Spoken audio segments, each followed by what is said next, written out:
المہدی الثانی سیدنا صدیق اکبر رضی اللہ تعالیٰ عنہ، تم نے دنیا میں ایسا کوئی مظلوم حکمران دیکھا ہے؟ غزوہ تبوک پہ رسول اللہ صلی اللہ علیہ وسلم نے چندے کا اعلان کیا. سیدہ عائشہ کہتی ہے میں گھر میں آرام سے بیٹھی تھی، اتنی دیر میں میرے ابا جان گھر میں آئے، تڑپتے آئے، اتنے بےتاب ہو کے بیٹھے جس طرح مچھلی پانی کے بغیر بےتاب ہوتی ہے. میرا ابا کبھی ادھر دیکھے کبھی ادھر دیکھے.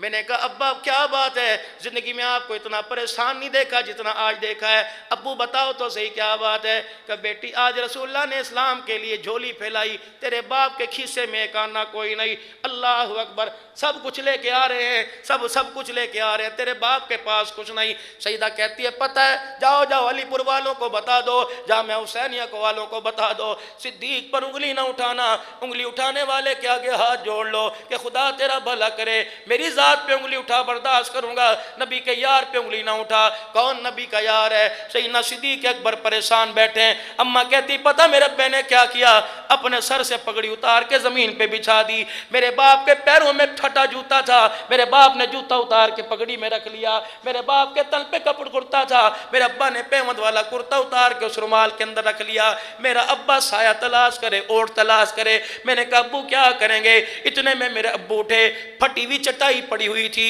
ٹاٹ کا ٹکڑا پڑا تھا. میرا ابو اوٹ میں چلا گیا اور اپنی تہمت اتار کے وہ ٹاٹ کا ٹکڑا باندھ لیا اور وہ تہمت بھی لا کے اس گٹھڑی کے اندر ڈال دی. میرے ابے کی گٹھڑی ہلکی اور رو کے کہہ رہے عائشہ آج تیرا باپ اللہ اکبر کملی والے کے قدموں میں کچھ نہیں دے کے جا رہا. کہتی ہیں گھر کی حجرے کی جب چوکٹ کو پار کیا میرا باپ پلٹے. سیدنا صدیق اکبر دوڑے ہوئے، توے کے چولہے کے اوپر توا پڑا ہوا تھا. سیدنا صدیق اکبر نے وہ توا اپنے ہاتھ میں اٹھا لیا. میں نے کہا ابا اس کا کیا کرے گا؟ فرمایا بیٹی اللہ اکبر، اسلام کے مجاہد اسلام کی لڑائی لڑنے کے لیے جا رہے ہیں. بیٹی جس مجاہد کی بوری میں آٹا ہوگا گوندنے کے لیے اس کے پاس تسلی ہوگی، روٹی پکانے کے لیے توا نہ ہوگا، ابو بکر کے گھر کا توا اس کی روٹی کے لیے کام آ جائے گا. اور مسجد نبوی میں کوئی اونٹ لے کے جا رہا ہے، کوئی گھوڑے لے کے جا رہا ہے، کوئی سونا کوئی چاندی لے کے جا رہا ہے، کوئی گھر کا دامان لے کے جا رہا ہے. وہاں صدیق تیرے کیا کہنے، حضور مصلی پر بیٹھے، صدیق کے ہاتھ میں توا دیکھا. کسی کے مال کو پیغمبر نے کھڑے ہو کے نہ لیا،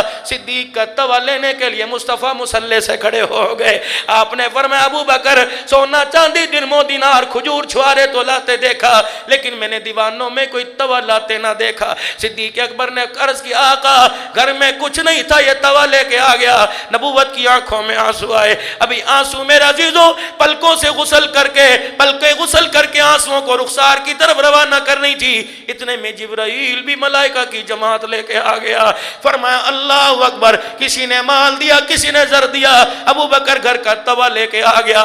اس توے پہ اللہ اتنا راضی ہوا کہ اللہ نے ابو بکر کے لیے مجھے سلام دے کے مصطفیٰ تیرے قدموں میں بھیج دیا.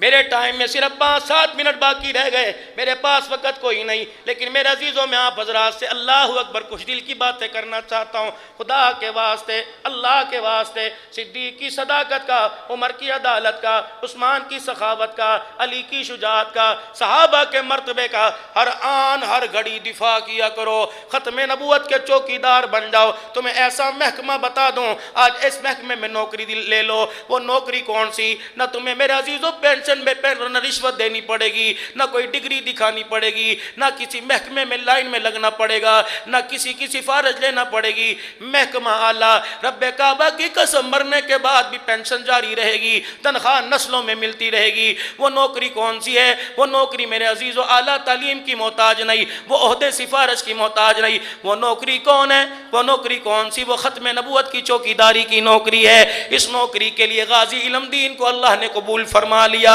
یہ کون تھا؟ تانگا چلانے والا تھا. یہ کون تھا؟ پرائمری جماعت پاس نہیں تھا، ان پڑھ تھا، انگوٹھا چھاپ تھا، لیکن ختم نبوت کا چوکیدار بن گیا. پروردگار عالم نے پوری دنیا کے اندر غازی غازی کر دیا ہے. رب کعبہ کی قسم ہے، اللہ اکبر، جب لاہور سے اس کو لے کے آئے، جب میاں والی کی جیل سے غازی علم دین شہید رحمت اللہ علیہ کو لے کے آئے، قبر کشائی ہوئی میاں والی جیل کے اندر، میرے عزیزو جب آپ کی قبر کشائی کی گئی، میاں والی کے لوگ گھروں سے باہر نکل آئے، کہنے لگے میاں والی کے شہر میں جنت کی خوشبو کہاں سے آ رہی ہے؟ پتہ لگا مرد مجاہد کی قبر کو کھولا گیا، اللہ اکبر، قبر میں سے غازی علم دین شہید کا جسد باہر آ رہا ہے۔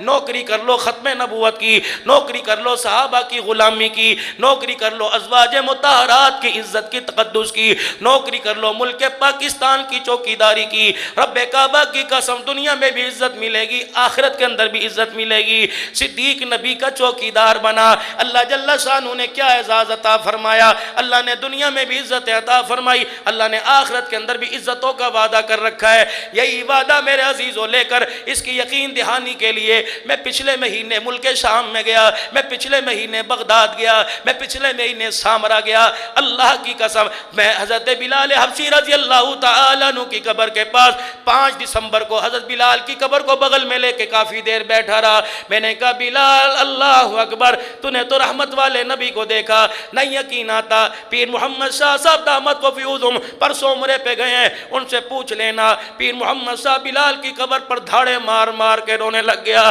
کہنے لگا بلال کتنے مقدروں والا، تیرے پاس وہ آنکھیں جس نے بار بار رسول اللہ کا دیدار کیا ہے، بلال تیرے پاس وہ آنکھیں ہیں جس نے حسن و حسین کا دیدار کیا، بلال تیرے پاس وہ آنکھیں ہیں جب علی دولہ بل کے مصطفیٰ کے دروازے پر آ کر فاطمہ کی ڈولی کو لے کے گیا تو براتی بھی بنا تھا، براتیوں کو پانی پلانے والا بھی بنا تھا، نکاح پر چھوارے تقسیم کرنے والا بنا تھا۔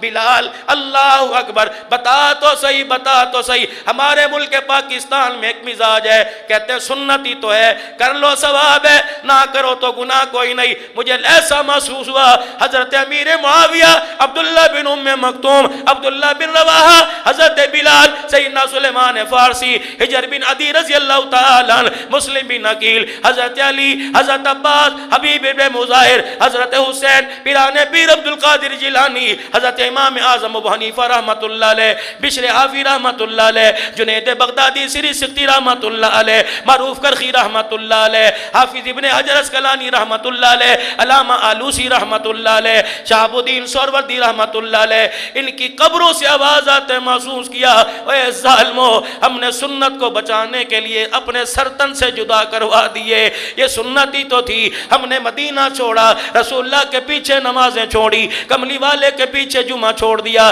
کملی والے کا دیدار چھوڑ دیا، سنت کو بچانے کے لیے دمشق سے مدینے میں آئے، مدینے سے ملک شام کے اندر آئے، کاش ہم تمہارے میں موجود ہوتے، تم اپنی زبان سے ذرا کہہ کے دیکھیں، ہم چپیڑے مار مار کے تمہارا منہ توڑ دیتے۔ رب کعبہ کی قسم آج پوری دنیا کے اندر سنت کی مخالفت ہو رہی ہے، سنت کو اپنانے والے سنت کو ہلکا کرنے لگ جائیں گے، ہلکا لینے لگ جائیں گے، تو بتاؤ نبی کی سنت کا، نبی کے دین کا، قرآن کی عظمت کا محافظ کون بنے گا؟ میں ان کی قبروں پہ وعدہ کر کے آیا، آج آپ حضرات سے وعدہ لینا چاہتا ہوں، قرآن کے اداروں کو آباد کرنے میں اپنی ذمہ داری کا احساس کیجئے، مدارس کو آباد کرنے میں اپنی ذمہ داری کا احساس کیجئے، اللہ کے دین کو عام کرنے میں اپنی ذمہ داری کا احساس کیجئے۔ اور میرے عزیزو، اللہ کا قرآن، نبی کا فرمان پوری دنیا کے اندر عام ہو جائے، پوری دنیا کے اندر انسانی زندگی کے اندر عام ہو جائے، اس کے لیے مال جان کی قربانی کے لیے اپنے آپ کو ہر وقت، ہر حال میں، ہر موقع پر پیش کیجئے، انشاءاللہ میں بھی اس کے لیے تیار ہوں۔ کیا آپ بھی اس کے لیے ارادہ کرتے ہو؟ مال جان لگاؤ گے، کھپاؤ گے، ہاتھ کھڑے کر کے ختم نبوت کی چوکیداری کرو گے، صحابہ کی عزت کا دفاع کرو گے، ملک پاکستان کی سالمیت کے لیے مر مٹنے کو تیار ہو گے، پھر میرے عزیزو اگر ایمان قرآن تیرے دل میں کے اندر آ گیا تو اپنے گھر کی بیٹی، کشمیر کے اندر رہنے والی، ظلموں کے اندر پسنے والی بیٹی اپنے گھر کے اندر رہنے والی بیٹی جیسی لگے گی۔ پوری دنیا کے اندر میرے عزیزو انگریزوں کی، کافروں کی قیدوں میں صحبتیں برداشت کرنے والی بیٹیاں تمہیں اپنی بیٹیاں لگیں گی، لیکن جب ایمان نہیں ہوگا تو اپنی بیٹی پر بھی پیار نہیں آئے گا۔ آج سارا مجمع پھر ہاتھ اٹھا کر اس بات کا ارادہ کرے، اللہ کے دین متین کی ترقی کے لیے اگر مال کی ضرورت پڑی تو انشاءاللہ ہم تیار ہیں، اگر جان کی ضرورت پڑی تو انشاءاللہ ہم تیار ہیں، اگر قربانی دینے کی ضرورت پڑی انشاءاللہ ہم تیار ہیں۔ ہمارے قائد جس جگہ جس میدان میں جس وقت بلائیں گے انشاءاللہ جان مان لے کر انشاءاللہ اسی میدان میں اسی وقت جائیں گے. کہہ دو انشاءاللہ, کہہ دو انشاءاللہ, پھر کہہ دو انشاءاللہ. آخری گزارش آپ حضرات سے, آخری گزارش آپ حضرات سے, یہ ادارہ آپ کا اپنا ادارہ ہے. ان کی نسلوں نر نسل آپ نے بڑے در بڑے تک دیکھا, اس ادارے کے ساتھ وابستہ رہے, خدمت کرتے چلے گئے. اس ادارے کی کامیابی یہی ہے کہ آج کراچی سے, آج بلوچستان سے اور ملک پاکستان کے اندر سے یہ پورا سٹیج علماء اکرام کا, صلحاء اکرام کا, اللہ اکبر, مفتیان اعظام کا, یہ سارے کا سارا اس وقت مجمع بھرا ہوا ہے. یہ مولانا اجود حقانی کو شہباز دینے آیا, ان کی پوری ٹیم کو شہباز دینے کے لیے آیا کہ آپ کا ادارہ الحمدللہ دینی اور دنیاوی سماجی کاموں میں بڑھ چڑھ کے حصہ لے رہا ہے. اگر آپ کو اس ادارے پر اعتماد ہے تو آپ بھی اس ادارے کے لیے مالی قربانی دینے کے لیے تیار ہو. سارے تیار ہو, سارے تیار ہو, سارے تیار ہو. پھر میں زیادہ نہیں, مجھے 2 لاکھ روپیہ نقد چاہیے, 2 لاکھ روپیہ, 2 لاکھ روپیہ نقد چاہیے. وہاں سے لے کر وہاں تک, جسے جنت میں نہیں جانا وہ کسی کے ہاتھ بھیج دے, جو خود اپنے قدموں سے جنت میں جانا چاہتا ہے وہ اپنا پیسہ اپنی جیب میں سے نکال کر یہاں سٹیج پہ لے کے آئے. اللہ اکبر.